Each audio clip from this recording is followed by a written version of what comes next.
예수님께서는 그분이 말씀하신 대로 3일 만에 부활하셨습니다. 그 증거가 뭡니까? 무덤이 비어 있었다는 것과 또 많은 목격자가 있었다는 것이죠. 예수님은 천사들을 통해서 여인들에게 갈릴리에서 제자들과 만날 것을 말씀하셨고요. 또한 예수님은 직접 여인들을 만나서 제자들과 갈릴리에서 만나실 것을 다시 한번 말씀하셨습니다. 두 번씩이나 예수님께서 이 장소에서 제자들과 만나신다는 이 말씀은 매우 중요한 일임을 알 수 있죠. 바로 오늘 16절부터 20절까지는 이렇게 갈릴리에서 예수님과 제자들이 만나는 내용입니다. 이제 11 제자가 갈릴리에 가서 예수님께서 지시하신 산에 도착합니다. 이 산이 어떤 곳인지는 우리가 알 수는 없어요. 제자들은 이제 예수님을 만나고 그분께 경배를 하죠. 그런데 좀 독특한 일이 일어나죠. 배웠고 경배하나 아직도 의심하는 사람들이 있었다라고 말을 합니다. 성경학자들은 대체적으로 아마 제자 11명만 이곳에 온 것이 아니라 다른 많은 제자들도 함께 왔다고 생각을 합니다. 고린도전서 15장 6절에 보면요, 500명이 넘은 형제들에게 일시에 예수님의 부활을 보이셨다는 말씀이 나옵니다. 아마도 이곳에서 주님이 자신을 보이셨다라고 말하는 학자들도 있습니다. 다른 제자들 중에는 처음 부활하신 예수님을 본 사람도 있었겠죠. 그렇다면 아마도 의심할 수밖에 없는 상황이었을 것입니다. 이렇게 성경은 예수님의 부활을 증거할 뿐만 아니라 믿지 않는 자도 있다는 것을 솔직히 말해주고 있습니다. 그의 제자들의 연약함을 고백하고 있는 거고, 또 우리도 그런 모습을 가질 수 있다는 걸 보여주고 있는 거죠. 하지만 이들은 예수님을 만나 대화를 하는 가운데 이러한 모든 의심들은 사라졌을 것입니다. 왜냐하면 부활하신 주님을 만났기 때문에 그렇습니다. 자, 예수님은 하늘로 올라가시기 전에 이제 갈릴리에서 많은 제자들을 만났습니다. 왜 이곳에서 예수님은 제자들을 만났을까요? 예수님께서 많은 제자들을 이렇게 만나신 목적이 무엇일까요? 우리가 방금 읽었듯이 그것은 교회에게 주시는 사명입니다. 또한 약속도 있음을 봅니다. 오늘 말씀의 제목은 부활하신 예수님께서 그의 교회에게 모든 민족을 제자 삼으라고 명령하셨다는 것입니다. 첫 번째 부분은 주님께서, 이 명령하신 주님께서 바로 하늘과 땅의 모든 권세를 가지셨다라고 말해주고 있고, 둘째는 어떻게 제자를 삼아야 될지, 제자 삼는 방법에 대한 이야기를 하고 있고요. 세 번째는 주님이 제자들과 함께 하실 것을 약속해 주고 있습니다. 먼저 첫 번째 단락을 보면요, 이 명령이 어떤 명령인지를 볼 필요가 있습니다. 하늘과 땅의 모든 권세를 가지신, 그런 왕적 권세를 가지신 예수님의 명령이라는 것이죠. 자, 18절에 보면요, 하늘과 땅의 모든 권세를 내게 주셨으니라고 말하고 있습니다. 자, 그러면 이 권세를 누가 주신 겁니까? 그렇죠, 아버지 하나님께서 주신 것이죠. 예수님은 하나님 아버지로부터 이 권세를, 하늘과 땅에 있는 모든 권세를 받으셨습니다. 이것은 예수님께서 높아지셨음을 말씀해 주고 있습니다. 사실 이 내용은 우리가 다니엘서 7장 13절 14절에서 우리가 이미 이 말씀을 들었습니다. 구약에서부터 이미 예수님께서 어떻게 되실지 예언해 주셨죠. 다니엘이 환상을 보았을 때 인자 같은 이가 하늘 구름을 타고 와서 예적부터 항상 계신 이에게 나아가 그 앞으로 인도됨에 그에게 권세와 영광과 나라를 주고, 그렇죠? 그리스도께 말하는 겁니다. 권세와 영광과 나라를 주고 모든 백성과 나라들과 다른 언어들을 말하는 모든 자들이 그를 섬기게 하였으니, 그러면서 그 권세는 소멸하지 아니한 영원한 권세고 그의 나라는 멸망하지 아니할 거라고 말씀해 주고 있습니다. 자, 예수님의 권세는 어때요? 하늘과 땅의 권세입니다. 땅을 하면 모든 나라의 그런 왕이신 걸 말하고, 하늘의 권세는 천사를 다스리고 마귀를 정복할 권세를 가지셨다는 걸 말해주고 있죠. 그래서 다니엘서는 이 권세가 영원한 권세이고, 이 권세는 하나님의 나라와 관련이 있다고 말하면서 그분의 나라가 멸망하지 아니할 것이고 그의 다스리는 나라가 영원할 거라고 말씀해 주고 있습니다. 이렇듯 구약에서부터 그리스도께서 이러한 권세를 받으실 것을 예언하셨고, 또한 오늘 이 말씀은 주님이 그걸 받으셨다라고 말씀하시면서 성취되었음을 볼 수 있습니다. 자, 성자 하나님이신 예수님은 하늘과 땅의 권세를 아버지로부터 받으셨죠. 그렇다고 주님이 이전에 이러한 권세가 아예 없다는 게 아닙니다. 그러니까 없는 권세를 새롭게 받았다라는 그런 의미가 아니에요. 예수님 이전부터 이런 하늘과 땅에 있는 모든 권세를 가지셨어요. 하지만 그가 부활하심으로 이 권세를 아버지께 받음으로 그가 이 권세의 주인 되심을 이제 확실히 입증해주고 있는 것입니다.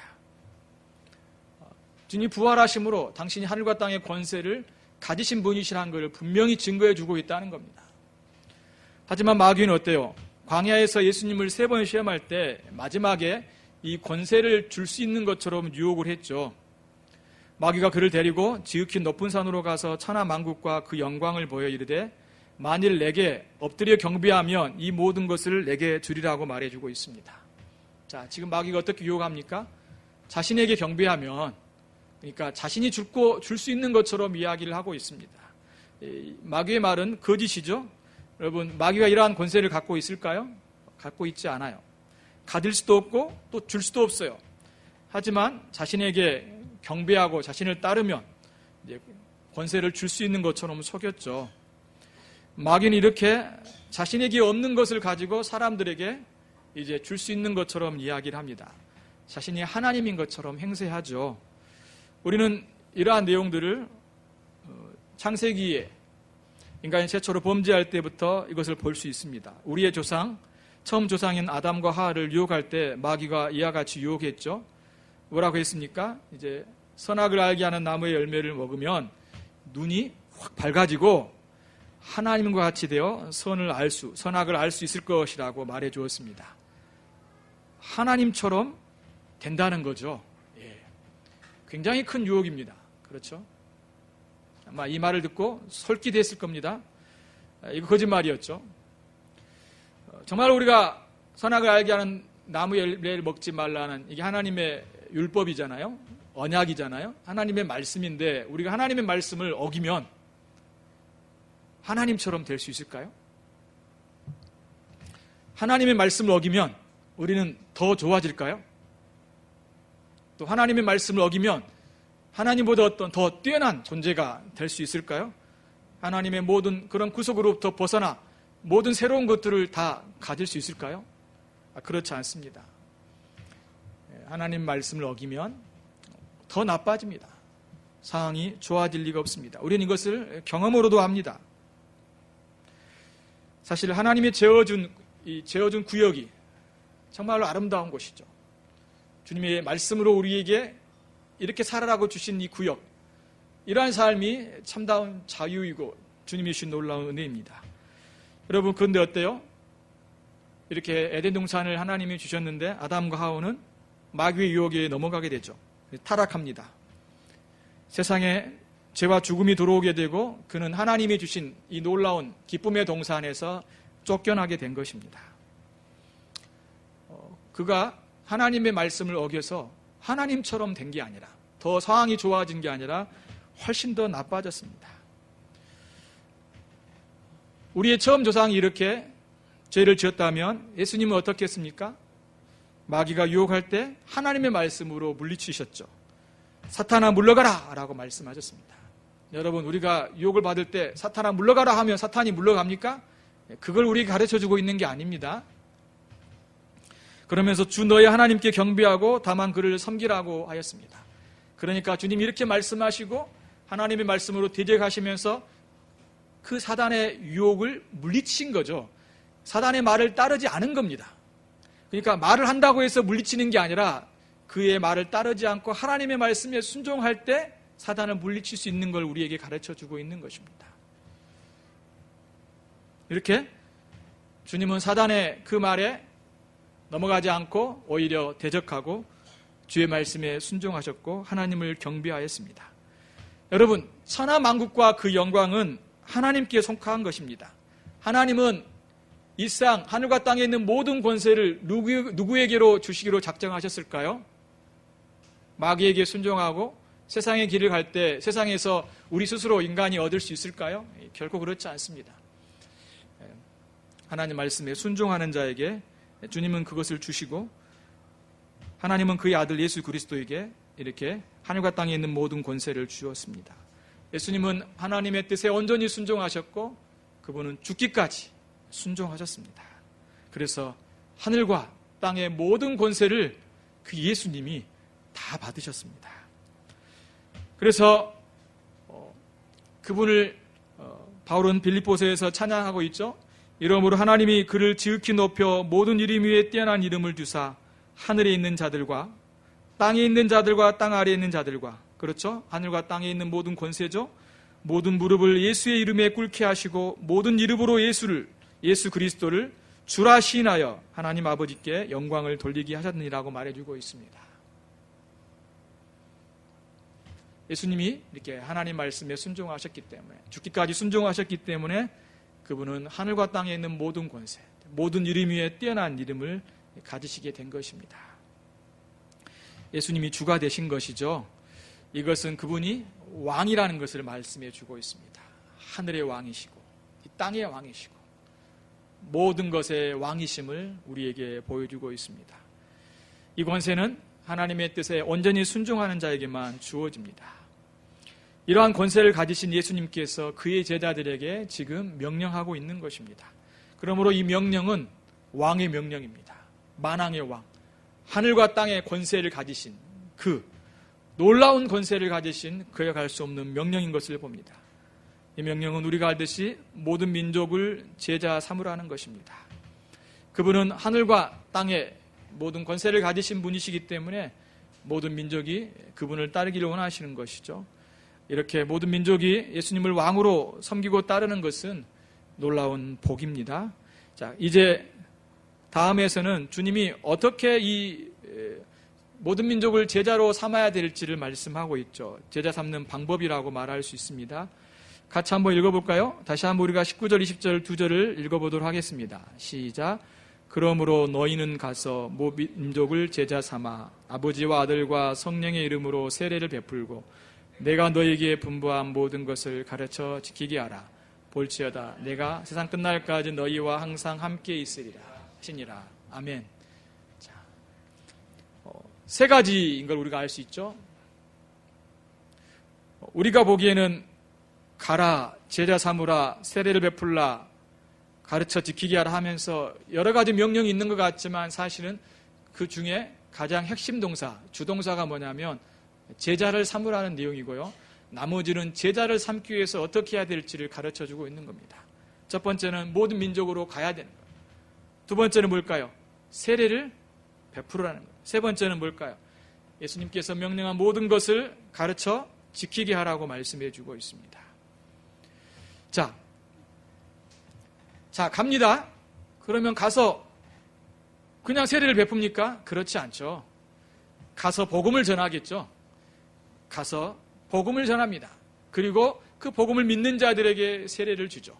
그리고 세례를 받은 그 성도들을 향해서 이제 하나님의 말씀을 가르치고 또 지키게 합니다. 소위 말해서 이제 교회가 만들어지고 있는 것을 볼 수 있습니다.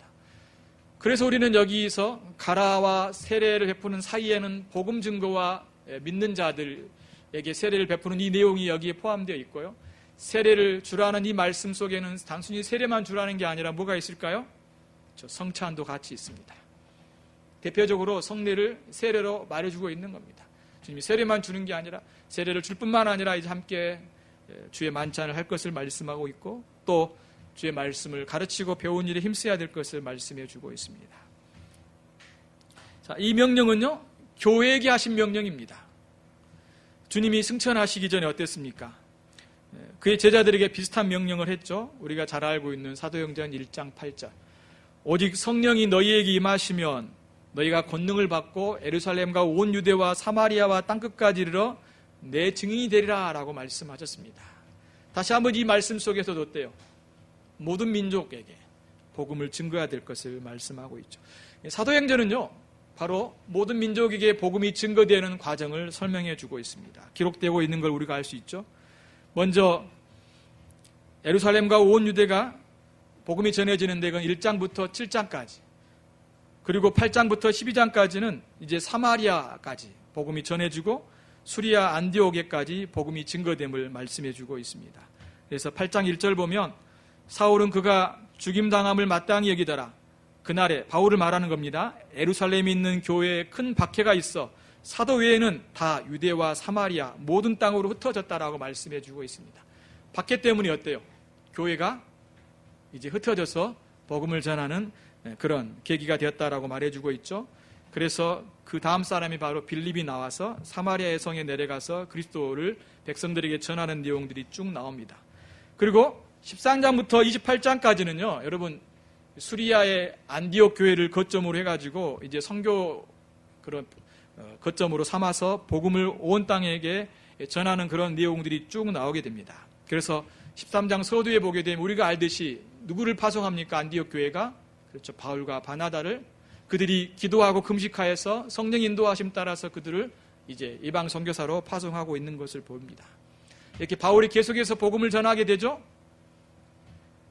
소아시아와 여러 로마까지 복음을 전하는 내용들이 쭉 나오게 됩니다. 그래서 바울은 골로새 1장 6절 보면 이렇게까지 말합니다. 이 복음이 이미 너희에게 이름에 너희가 듣고 참으로 하나님의 은혜를 깨닫는 날부터 너희 중에서와 같이 또한 온 천하에서도 열매를 맺어 자라나는도다라고 말합니다. 바울이 어때요? 또한 로마서를 썼는데 로마 교회는 사실은 바울이 복음을 전해서 세워진 교회는 아니지만 그래도 그 로마 지역 안에도 교회가 있었습니다. 이미 그들도 복음을 들은 거죠. 바울이 이렇게 말합니다. 먼저 내가 예수 그리스도로 말미암아 너희 모든 사람에 관하여 내 아버지께 감사함은 너희 믿음이 온 세상에 전파됨이라 라고 말씀해 주고 있습니다. 놀랍지 않습니까? 바울 시대도 어때요? 복음이 모든 민족에 그들이 알고 있는 모든 지역까지, 그렇죠? 물론 다 알지는 못했잖아요. 그들이 알고 있는 모든 지역까지 복음이 증거되었다라고 바울은 말해주고 있음을 봅니다. 이렇게 예수님의 제자들은 땅끝까지 복음을 전하는 데 힘썼습니다. 우리가 알듯이 사도 요한을 빼고 다른 많은 사도들은 어때요? 복음을 전하다가 이방 나라에서 순교했다고 전해집니다. 이렇게 제자들은 예수님의 말씀에 온전히 순종했습니다. 왜요? 왕의 명령이었기 때문에 그렇습니다. 또한 예수님께서 그의 제자들을 갈릴리로 부르셔서 모두에게 이 명령을 하셨다는 것에 주목할 필요가 있습니다. 여러분, 이 명령은 한 사람 그리스도인에게 주신 명령이 아닙니다. 그러니까 지금 집단으로 모아놓고 주님께서 이 명령을 하신 겁니다. 교회에게 주신 말씀인 걸 우리가 알 수 있죠. 이것은 하나님의 교회가 모두가 힘써야 될, 한마음으로 헌신해야 될 수 있는 그런 말씀인 겁니다. 요즘은 너무 개인주의가 팽배해서 어때요? 내가 은혜 받아가지고 자신이 뭔가를 막 하려고 합니다. 그래서 어떤 교회를 통해서 같이 하기보다도 자신이 다 뭐든지 해버립니다. 그러다 보니까 많은 문제가 일어나게 되죠. 그렇지만 주님이 주신 이 말씀은 사실은 어느 한 개인이 할 수 있는 것이 아니라 교회를 통하여서, 물론 개인이 하더라도 교회를 통하여서 함께 이 일을 해야 될 것을 말씀해 주고 있어요. 왜냐하면 주님이 교회에게 주신 명령이기 때문에 그렇습니다. 교회가 모든 민족을 제자 삼는 데 관심을 갖고 복음 증거자들을 준비시키고 보내야 된다는 것이죠. 이 사역은 개인의 구원을 말하고 있는 것만이 아니라 또한 교회의 일뿐만 아니라 하나님의 교회를 세우는 걸 말해주고 있습니다. 하나님의 교회가 하나님의 교회를 세울 것을 말씀하고 있다는 것입니다. 자, 안디옥 교회에서 어때요? 바울과 선교사를 파송했죠. 바울과 기도하다가, 바나바가 기도하다가, 아니면 두 사람이 같이 만나서 기도하다가 우리가 이방에 가서 복음을 증거합시다 라고 그들이 스스로 결정한 게 아니라 어때요? 교회가 함께 모여서 그 일을 하는 겁니다. 설령 그들이 그런 어떤 마음을 가졌을지라도 교회 안에서 서로 상의하고 또한 교회를 통하여서 기도를 받고 확인을 받고 교회가 공식적으로 파송하는 것이 주님의 사역이지 그냥 개인이 하고 싶어서 다 할 수 있는 것이 결코 아니라는 것이죠. 이렇게 안디옥 교회는 기도하고 금식하며 복음 사역자들을 파송하였습니다. 이 사역은 주님의 명령을 따라야 되죠. 그래서 우리는 이 세 가지를 기억해야 됩니다. 가서 복음을 증거하고 믿는 자에게 어때요? 세례를 베풀고 세례를 받은 자들에게 어떻게 해요? 그렇죠. 모든 말씀을 가르쳐 지키게 하는 것입니다. 우리는 정말로 생각을 해봐야 됩니다. 우리가 이렇게 주님의 방식대로 이러한 복음의 사역들을 하고 있는지 곰곰이 생각해 봐야 되는 거예요. 왜냐하면 이 명령은 그냥 주신 말씀이 아니라 하나님이 교회가 어떻게 주님의 사역을 감당해야 될지를 가르쳐주고 있기 때문에 그래요. 성경은 그냥 대충 써놓은 게 아니라 참으로 하나님의 뜻과 하나님이 어떻게 그의 교회가 주의 복음을 위해 헌신해야 될지를 분명히 가르쳐주고 있는 것이죠. 반드시 복음을 전해야 됩니다. 그리고 믿는 자에게 세례를 주어야 되고 가르쳐 지키게 해야 됩니다. 이 사역은 모든 민족에게 교회를 세우는 것입니다. 여러분, 교회는 복음 증거를 통해서 세워집니다. 사람들이 그냥 우리가 모여서 하는 것이 아니라 분명히 복음 증거를 통해서 복음을 믿는 사람들이 바로 교회가 시작되는 겁니다. 복음을 믿지 아니하고 다른 목적으로 모이는 것은 사실은 교회가 아니죠. 그냥 세상에서 말하는 친교단체입니다. 또한 믿는 자들에게 세례를 베풀고 또한 그들에게 하나님의 말씀을 가르치고 교회는 그 말씀에 순종하는 공동체입니다. 여러분, 교회는 주님이 세우시는 단체입니다. 다시 말해서 교회는 사람들이 만든 일반적인 단체가 아니라 하나님이 세우신 신적인 기관이라는 거예요. 사람들은 교회를 우리끼리 만들어서 하자고 생각하는, 소위 말해서 사람들의 그런 어떤 모임으로 생각하다 보니까 너무나 사적으로 생각할 때가 많이 있지만 사실은 그렇지 않습니다. 교회는 분명히 공적인 기관이고 교회는 분명히 하나님께서 세우시고 또 어떻게 세워야 될지 말씀하시고 있는 그런 교회인 것입니다. 그러므로 교회를 세울 때는 분명히 하나님의 명령과 하나님의 말씀하시는 방식대로 세워야 된다는 것입니다. 물론 복음을 전할 수 없는 곳에서는 우리가 들어가기 어렵기 때문에 다양한 방법으로 접근할 수 있습니다. 의료라든가 또 교육이라든가 여러 문화적인 요소들을 가지고 접근할 수 있겠죠. 그래서 사람들과 만나고 접촉할 수 있습니다. 그렇지만 이것을 가지고 교회를 세울 수는 없습니다. 왜냐하면 여러분, 우리가 교육을 한다고 해서, 소위 말해서 의료를 한다고 해서, 문화사역을 한다고 해서 사람들에게 영원한 생명을 줄 수 있습니까? 결코 줄 수 없습니다. 교회는 이런 문화와 복지 사역을 하는 곳이 아니라 이러한 사역은 성도 개인이나 여러 사람들이 할 수 있는 것입니다. 섬길 수 있는 것입니다. 교회는 복음 증거와 그리스도의 말씀을 전하는 곳이고 그리스도의 말씀을 듣고 순종하는 그런 공동체인 것입니다. 그래서 교회는 분명히 이러한 주님의 명령을 알고 순수하게 복음을 전해야 돼요. 그리고 믿는 자들에게 주님이 세례를 주어야 됩니다. 그리고 그들에게 하나님 말씀을 가르치고 순종하도록 요구해야 된다는 걸 보여주고 있습니다. 우리는 다시 한번 이 부분을 생각해 볼 필요가 있습니다. 우리의 복음이 정말로 순수합니까? 복음을 전할 때는 어때요? 분명히 그들이 지금 어떤 절박한 상태에 있는지를 분명히 말해줘야 됩니다. 그냥 예수님이 당신을 위해 죽으시고 부활하셨습니다. 그분을 믿으면 영원한 생명을 얻을 수 있습니다. 이렇게 먼저 전하면 안 돼요. 왜냐하면 그들에는 예수님의 이 놀라운 복음이 이렇게 증거했는데 그래서 어쩌다고 이렇게 이야기할 겁니다. 왜요? 우리가 어째서 왜 그게 필요하지? 이렇게 생각할 겁니다. 그 먼저 뭘 이야기해 줘야 되냐면 너희들이 지금 어떤 상태에 있는지를 이야기해 줘야 됩니다.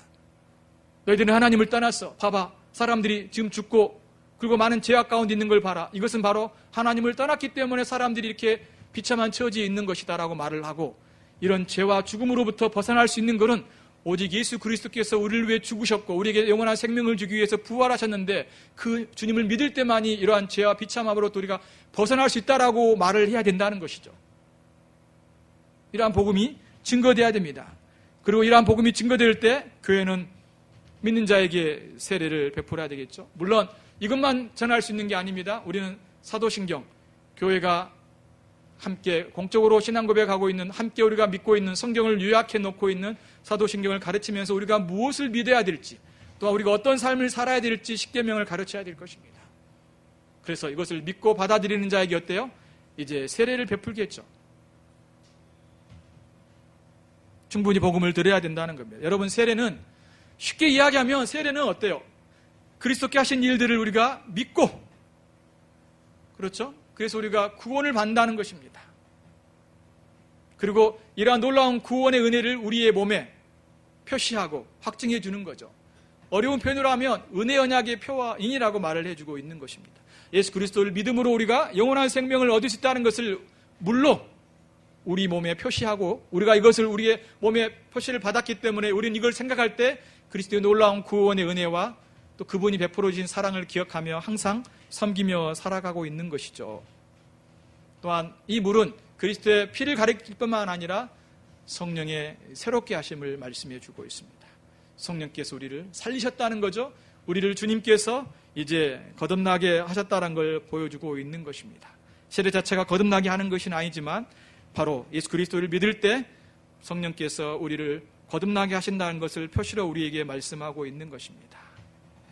또한 성찬을 통해서 교회는 항상 이 놀라운 은혜를 기억하면서 함께 교제해야 됩니다. 오늘 우리가 성찬을 하지 않습니까? 성찬을 하는 이유가 뭘까요? 그렇죠. 그리스도의 이 놀라운 복음, 주님이 하신 모든 것들을 생각하면서 그분과 교제하고 감사하며 이 기쁨을 같이 형제들과 누리며, 사실은 성찬할 때 너무 엄숙할 필요도 없어요. 사실 그냥 조용히 있는 것이 성찬의 의식을 치르는 것이 아니라 우리가 정말 기쁜 마음으로 정말 함께 이곳에 모일 때도, 식탁에 모일 때도 우리가 음식을 먹을 때 기뻐하는 것처럼 같이 주님과 함께 교제하고 성도와 함께 모이는 이 시간이기 때문에 같이 즐거운 마음으로, 우리가 기쁜 마음으로 모여야 돼요.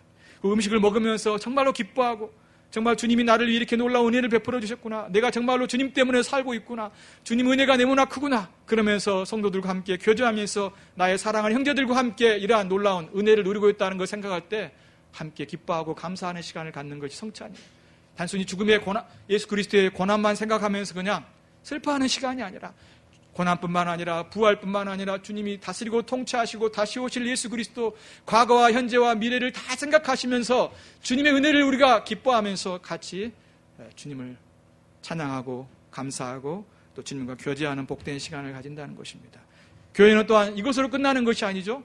하나님의 말씀을 가르쳐야 됩니다. 여기서 보면 뭐라고 말씀하고 있습니까?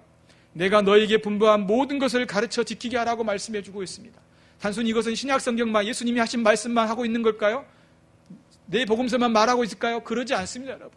이것은 바로 성경 전체를 말씀해 주고 있는 것입니다. 창세기부터 요한계시록까지 주님의 말씀을 우리가 배우고 그 말씀에 순종하는 삶을 살아가는 것이죠. 여러분, 종교개혁자들은 창세기부터 요한계시록까지를 가르치고 싶어 했습니다. 그래서 그들은 순서에 따라서 말씀을 가르쳤어요. 그냥 어느 부분 한번, 오늘은 이거 보고 다음 주는 이거 보고 이렇게 가르치는 게 아니라 쭉, 책은 좀 다르겠지만 마태복음이요 1장부터 쭉 가르쳤고, 창세기면 창세기 1장부터 쭉 가르쳤어요. 성경 전체를 가르치려고 했습니다. 왜요? 모든 말씀이 하나님의 말씀이고 그 안에서 하나님께서 우리에게 주님이 어떤 분이시고 우리가 어떠한 삶을 살아가야 될지를 말씀하고 있기 때문에 그렇습니다. 성경 어디를 다 보더라도 어때요? 주님의 말씀은 동일합니다. 그렇죠? 이곳에서는 이렇게 이야기하고 저곳은 이렇게 이야기하고 서로 안 맞네, 그것이 아니라 그건 우리가 잘못 이해하고 있기 때문이죠. 오히려 성경은 분명히 주님이 어떤 분이시고 우리 어떤 삶을 살아야 될지, 이런 신앙과 삶의 그런 규범으로 우리에게 주신 말씀입니다. 그래서 우리는 그리스도의 말씀을 풍성히 배워야 됩니다. 그리스도의 말씀이 너희 속에 풍성히 거하여 모든 지혜로 피차 가르치며 권면하여 시와 찬송과 신령한 노래를 부르며 감사하는 마음으로 하나님을 찬양하고라고 말씀해 주고 있습니다. 이게 성령의 충만함이죠. 하나님의 말씀이 풍성히 거하게 돼야 돼요.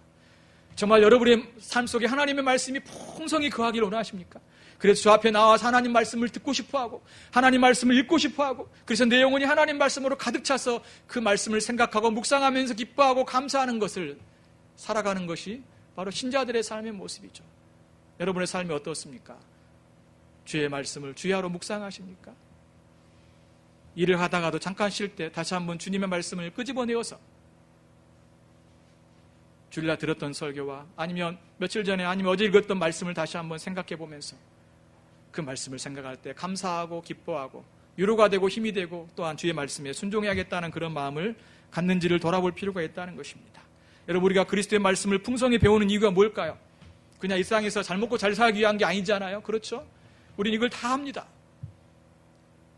우리가 말씀을 많이 한다고 해서 우리가 가던 길이 결코 어려움도 없고, 우리가 말씀을 많이 한다고 해서 내가 잘못 길을 가고 있네? 이렇게 가면 안 되겠네 하면서 내가 하나님의 뜻을 명확히 알아서 또 주님께서 우리 가운데 많은 어려움이 주시더라도 그 어려움을 피해가지고 다른 길로 쭉 간다, 그걸 말하는 게 아니에요. 주의 말씀을 갖고 있을 때 때로는 고난과 어려움이 따라올 수 있습니다. 그렇죠? 우리는 어때요? 미신적인 요소들이 많이 있어요. 내가 기도를 많이 하면, 말씀을 많이 하면 나의 어려움이 없을 것이다. 내가 좀 더 편하게 살 수 있고 화평한 사람들과 또 많은 문제가 없이 그렇게 살 수 있다라고 말을 합니다. 물론 하나님 말씀에 순종할 때 주님께서는 우리에게 그러한 삶을 인도하시지만 때로는 주님께서 우리의 삶 속에 있어서 그런 고난과 어려움 가운데 두시기도 한다는 것입니다. 그러므로 하나님 말씀을 순종하고 따라가는 삶은 우리가 그런 가운데서도 주의 말씀에 어렵더라도 때로는 힘들더라도 인내하면서 또 하나님을 의지하면서 나아가도록 인도하신다는 것입니다. 그래서 바울은 이렇게 이야기합니다. 왜 그리스도의 말씀을 배워야 될지 골로새 1장 28절 29절에서 이렇게 말합니다. 우리가 그를 전파하여, 그리스도를 전파하는 거죠. 그리스도의 말씀을 전하는 겁니다. 각 사람을 권하고 권면하고 모든 지혜로 각 사람을 가르치면 각 사람을 그리스도 안에서 완전한 자로 세우려 함이니 이를 위하여 나도 내 속에서 능력으로 역사하시는 이의 역사를 따라 힘을 다하여 수고한다라고 말씀해 주고 있습니다. 각 사람을 그리스도 안에서 완전한 자로 세우게 하라. 완벽한 사람으로 만든다는 게 아니라 이것은 바로 우리가 그리스도를 닮아가는 겁니다. 완벽하게 닮아갈 수 있다는 걸 말하는 게 아니라 닮아가도록 계속해서 노력한다라고 말해주고 있습니다.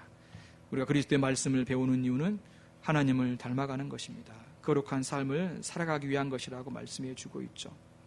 이것이 바로 그리스도의 제자들의 모습인 것입니다.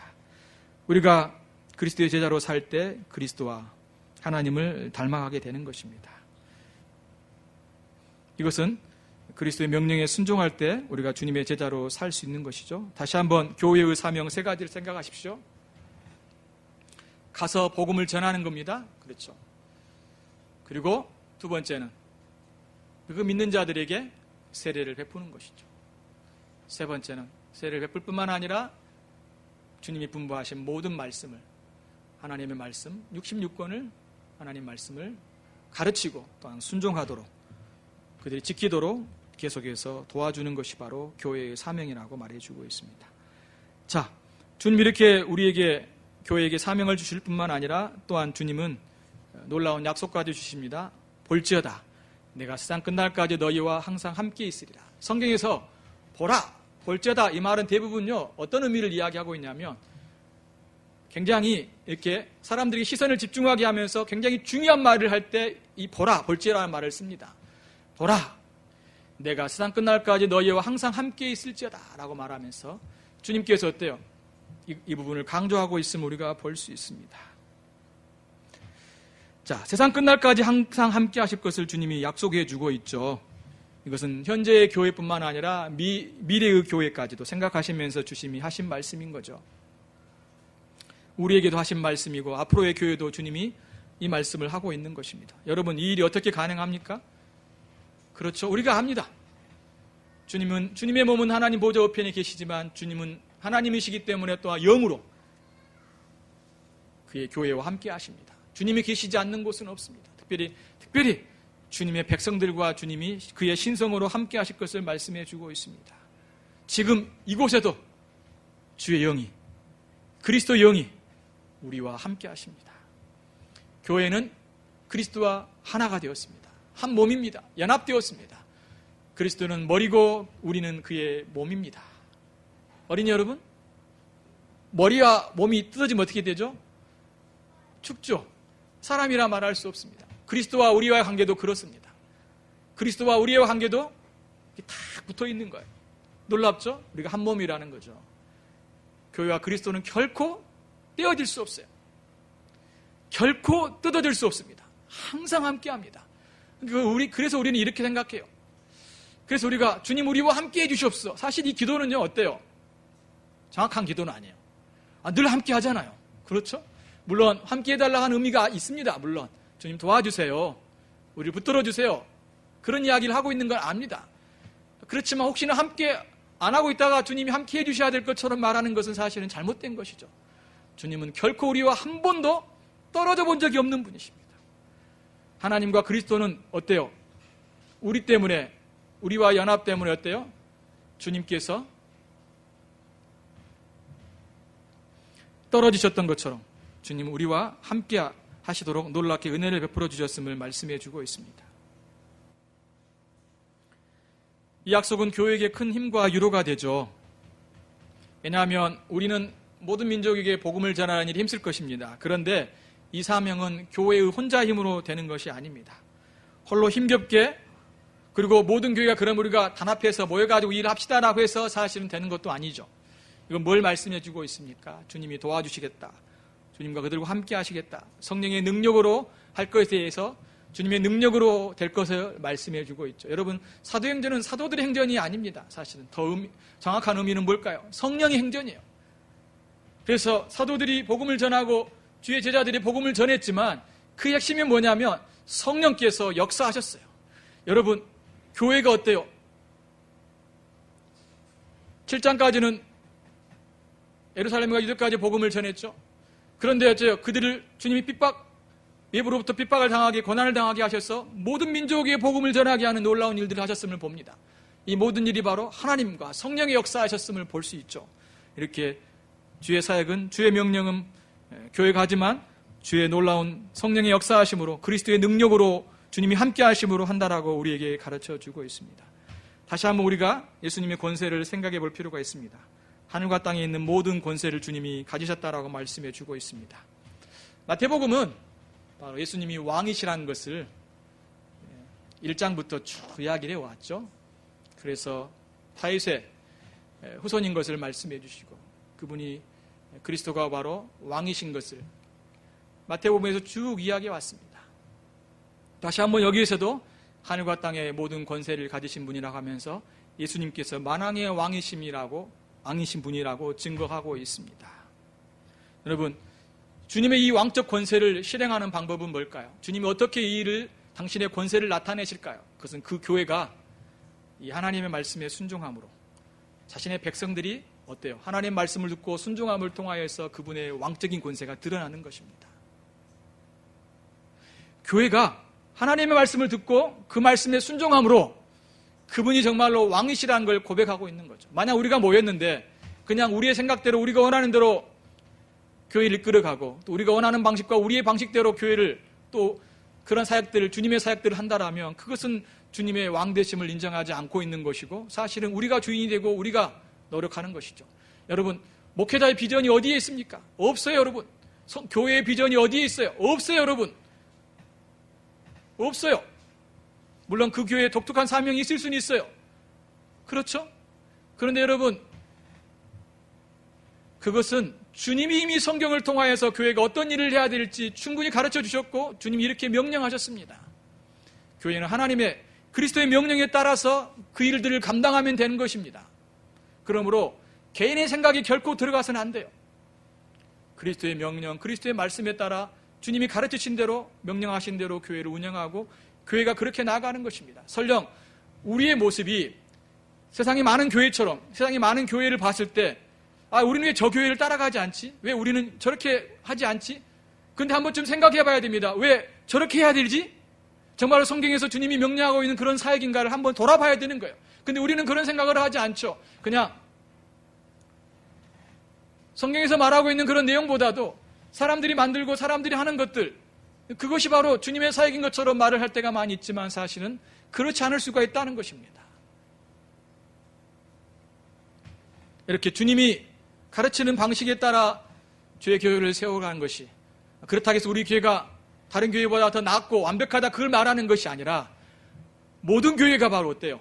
하나님의 말씀에 순종하여 주님이 우리에게 명령하신 그 사역을 잘 숙고하여서 주의 일들을 감당하는 것이 필요하다는 것입니다. 좋은 게 좋은 것이 아니에요. 많이 모이면 되는 것도 아닙니다. 복음을 증거하여서 믿는 자들에게 세례를 베풀고 주님께서는 그들을 통하여서 자기의 백성들을 하나님 백성으로 삼으셔서 그들을 통하여 주님 영광과 존귀를 받으신다는 것입니다. 그냥 많은 사람들을 모으는 것이 교회의 사명이 아니라 그리스도를, 그분의 말씀에 순종하고 그분의 말씀에 따르기를 원하는, 주님을 왕으로 믿고 따르기를 원하는 사람들의 모임이 바로 교회예요. 한 개인의 어떤 요구와 또 우리가 정해서 어떤 일을 하고자 했을 때 그것을 따르지 않으면 그걸 제외시키는 그런 모임이 아니라 하나님의 말씀에서 우리에게 명령하고 있는 것을 같이 순종하며 따르는 것이 바로 진정한 교회의 모습인 것이죠. 정말로 우리는, 교회는 그리스도의 통치에 참여해야 됩니다. 그것은 바로 모든 민족을 제자 삼을 통해서 그리스도의 통치에 참여하게 되는 것이죠. 성경은 우리에게도 왕과 같은 제사장이라고 말해주고 있습니다.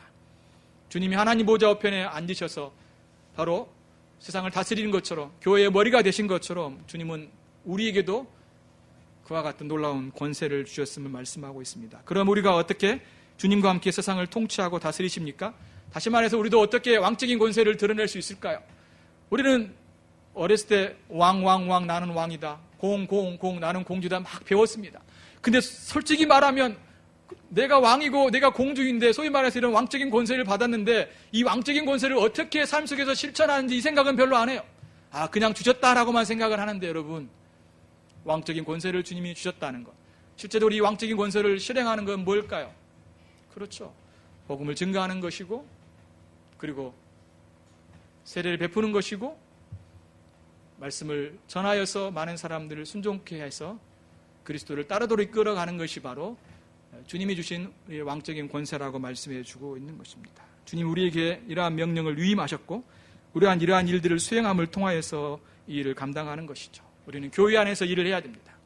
가정에서 이러한 일을 해야 되고, 또한 우리는 복음 증거를 위해서 같이 기도하고 여러 면으로 힘쓰고 돕고, 또한 재정으로, 또한 기도로, 또한 여러 가지 몸으로, 또 여러 가지 것을 가지고 협력하면서 이 일이 온전히 주님 오실 때까지 이루어질 수 있도록 헌신하는 것이 무엇보다도 필요하다는 것입니다.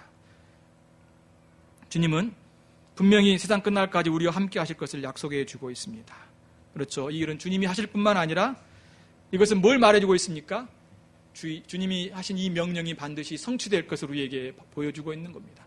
자, 우리는 이 일이 이루어질 것을 이미 요한계시록을 통하여서 압니다. 모든 족속이, 모든 민족이 어때요?